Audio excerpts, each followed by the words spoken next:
Hello friends, very good morning. Welcome to the Hindu editorial analysis. Never before Sankranti ఆఫర్కి ఇంకా కేవలం 3 రోజులు మాత్రమే ఉంది. సో లాస్ట్ 3 days కేవలం 45,000 రూపాయలకే మీరు యూపీఎస్సీ ప్రోగ్రామ్ని ప్రిపరేషన్ని ప్రారంభించే గోల్డెన్ ఆపర్చునిటీ. ఓన్లీ 3 days మాత్రమే మిగిలింది. లైవ్ అండ్ రికార్డెడ్ మోడ్లో ఈ ఆఫర్ మీరు ఉపయోగించుకోవచ్చు. 13th January వరకు మాత్రమే. ఈ నెంబర్కి మీరు కాంటాక్ట్ చేయండి. డౌట్స్ ఏమైనా క్లియర్ చేసుకోండి. అన్ని కోర్సెస్ పైన మనది లైఫ్ టైం వ్యాలిడిటీ మనం అందిస్తాం. సో సేమ్ మీకు ఆఫ్లైన్ కావాలంటే, యూపీఎస్సీ ఇన్ఫినిటీ ఆఫ్లైన్ కావాలంటే మీరు 55,000 రూపీస్ పే చేసి జాయిన్ అవ్వచ్చు. దీనిపైన కూడా ఫ్లాట్ 20,000 రూపీస్ ఆఫర్ ఉంది. Again 13th January last 3 days మాత్రమే. ఆప్షనల్స్ పైన కూడా ఆఫర్ రన్ అవుతుంది. 20,000కి అందిస్తున్నాం. 35,000 రూపీస్ది 20 కంటే with flat 15,000 rupees off is running on optional infinity. మీకు PSIR, public administration, anthropology, sociology, Telugu literature, ఈ 5 ఆప్షనల్స్ మనం అందిస్తున్నాం. ఇది మీరు కాంటాక్ట్ చేయాల్సిన నెంబర్. ఆప్షనల్స్ పైన కూడా మీకు లైఫ్ టైం వ్యాలిడిటీ లభిస్తుంది. సో ఇవాల్టి ఆర్టికల్ బ్యాడ్ అండ్ అగ్లీ అనే పేరుతో వచ్చింది. ఇది గవర్నర్ మరియు చీఫ్ మినిస్టర్ కాన్ఫరంటేషన్కి సంబంధించిన article.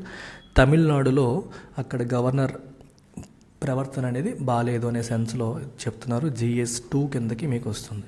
A governor's departure from convention has set off unsavoury events. Convention అంటే రెగ్యులర్గా చేసే పని. కన్వెన్షన్ అంటే మనకి సంప్రదాయబద్ధంగా పద్ధతిగా ఎప్పుడూ చేసే పని కన్వెన్షన్ అంటాము. డిపార్చర్ అంటే అది ఫాలో అవ్వకుండా వేరేలా వెళ్ళడం.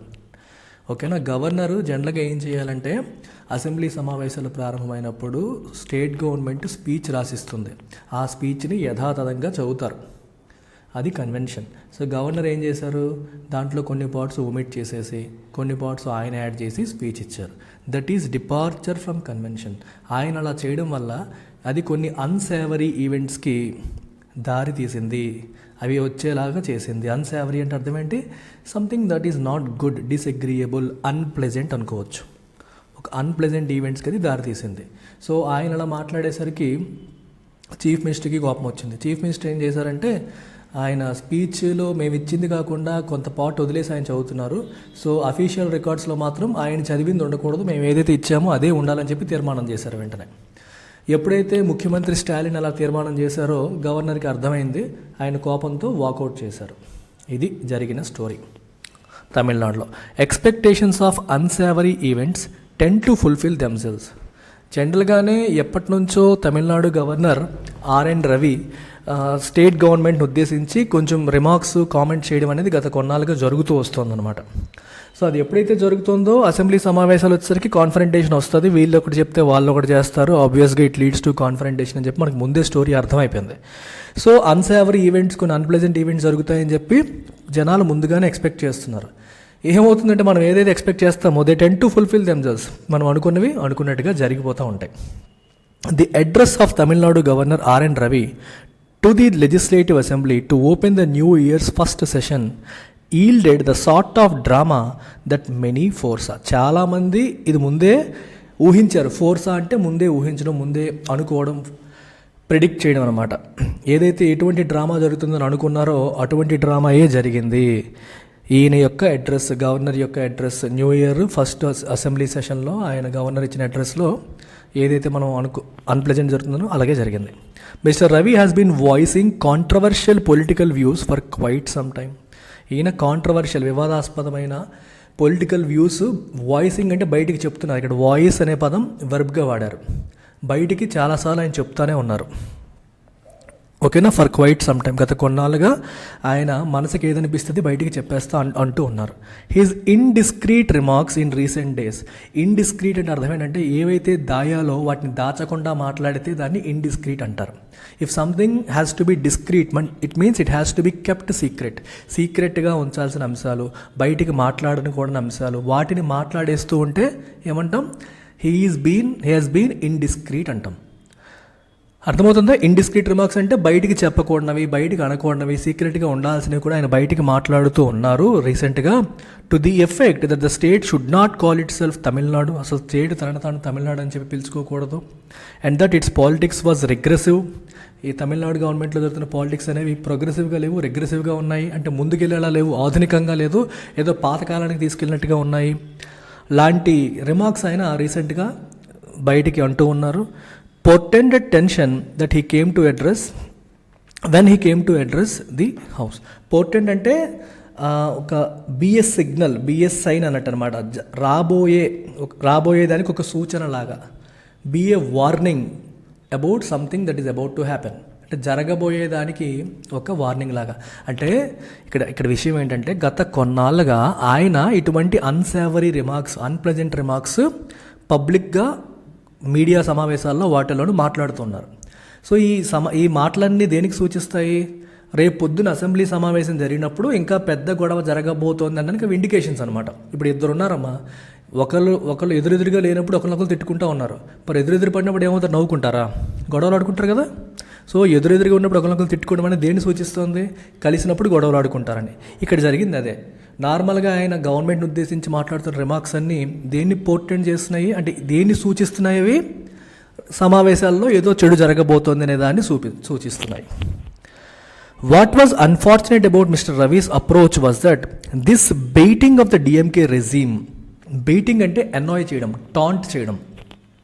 అనాయ్ అంటే తెలుసు కదా, కోపం తెప్పించడం, కెలకడం, ఏదో ఒక మాట అంటూ వాళ్ళని ఏడిపించడానికి ట్రై చేయడం, ఇలాంటి దాన్ని బెయిటింగ్ అంటాం. Was carried in to legislature.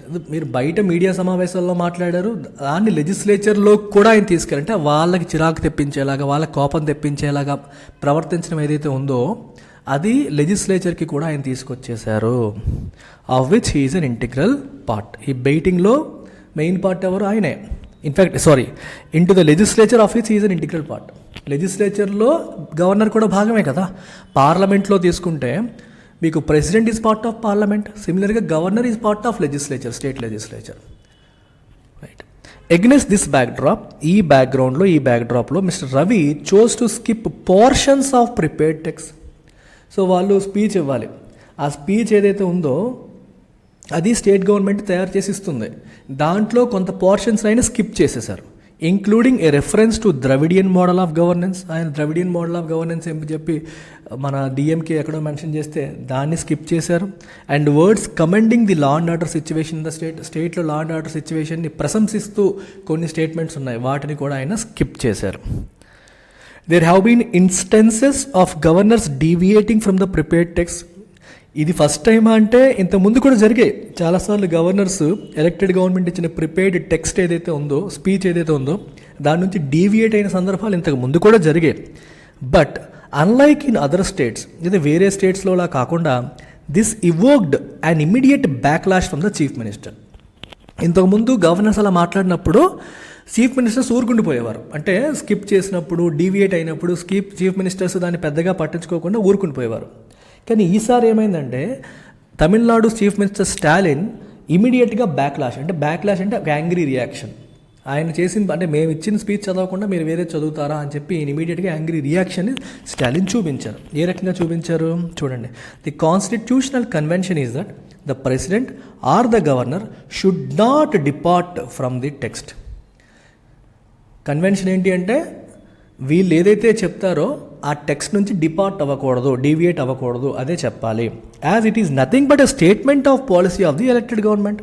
ఇప్పుడు గవర్నర్ స్పీచ్ ఇస్తున్నప్పటికీ కూడా అది గవర్నర్ వ్యూ పాయింట్ అని కాదు, స్టేట్ గవర్నమెంట్ యొక్క స్పీచ్, అది స్టేట్ గవర్నమెంట్ యొక్క పాలసీ. అది స్టేట్ గవర్నమెంట్ యొక్క పాలసీ గవర్నర్ చదువుతున్నారు అంతే. అంటే దాని ఉద్దేశం గవర్నర్ ఒపీనియన్ అదని కాదు. కాబట్టి అది యాజ్ ఇట్ ఈస్గా చదవడమే కన్వెన్షన్.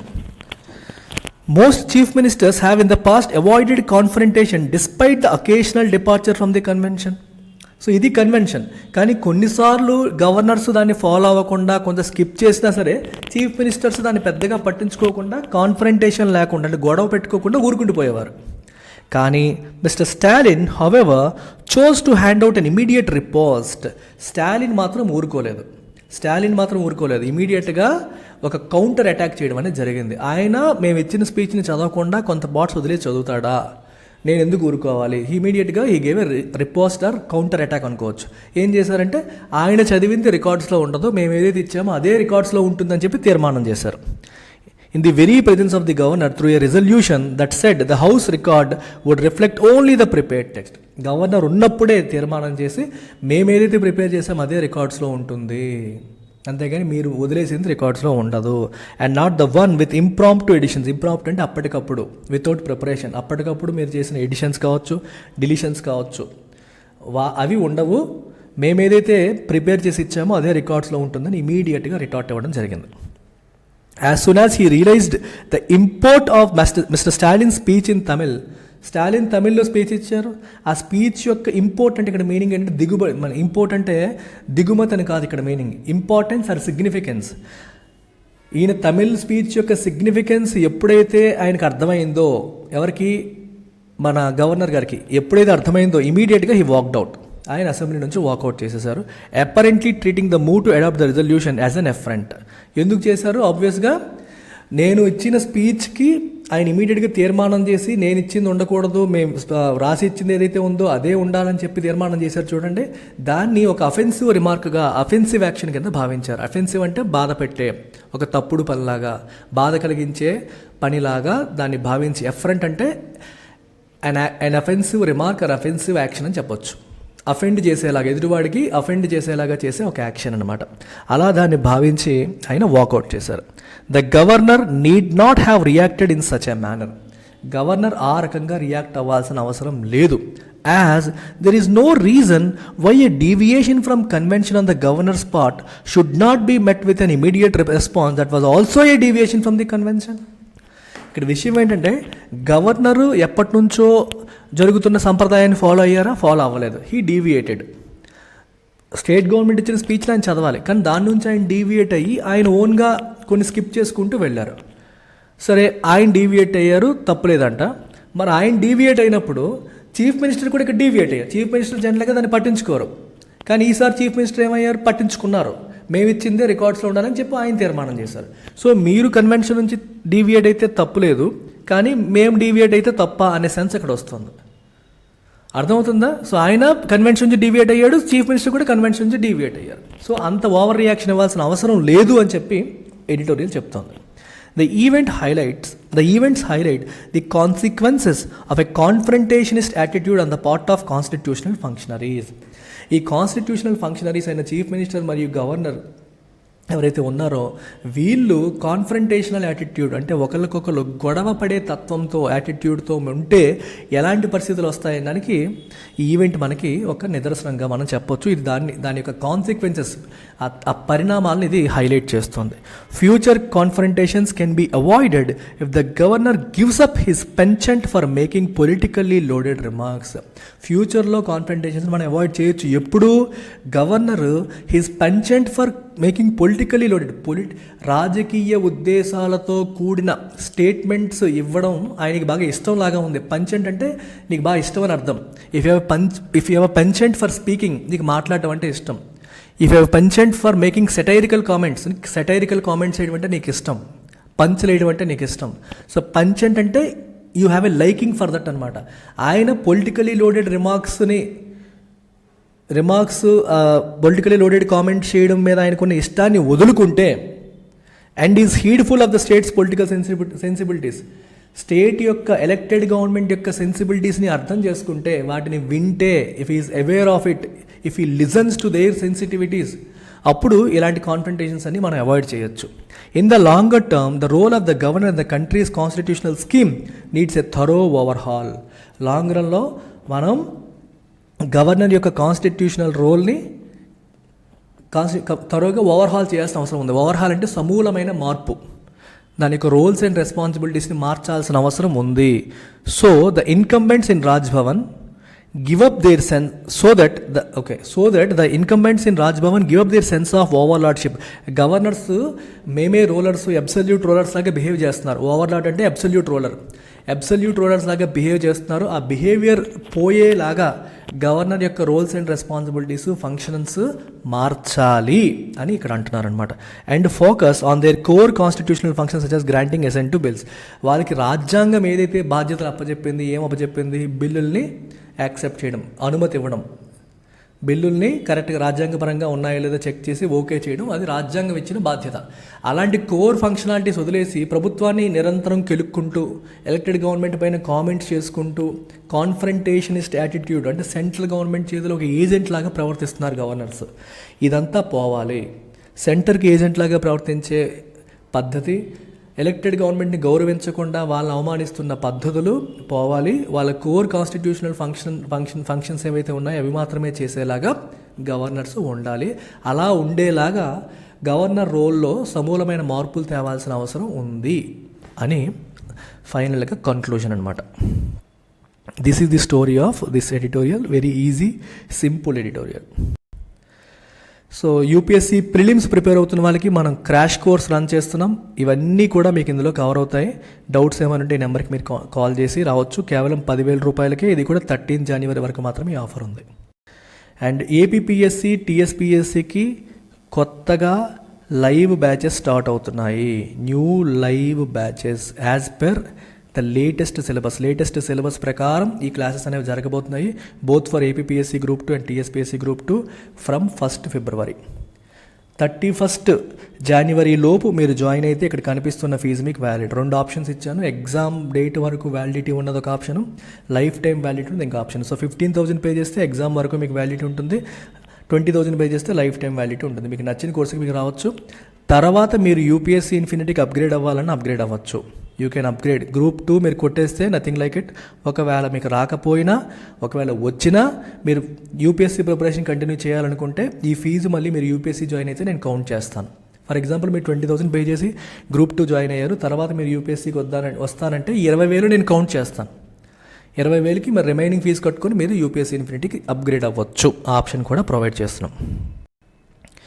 అలాగే non UPSC courses bank infinity, SSC, RBI grade B, CAT, వీటన్నిటిపైన కూడా ఫ్లాట్ 2,000 రూపీస్ ఆఫ్ ఉంది. ఇది కూడా మీకు 13th వరకు మాత్రమే ఉంది. సో క్వాంట్, రీజనింగ్, ఇంగ్లీష్ 3 నేనే స్వయంగా డీల్ చేస్తున్నాను. And make use of this, అన్నిటిపైన లైఫ్ టైం వ్యాలిడిటీ ఉంది. ఇది కాంటాక్ట్ చేయాల్సిన నెంబర్. Take care, bye.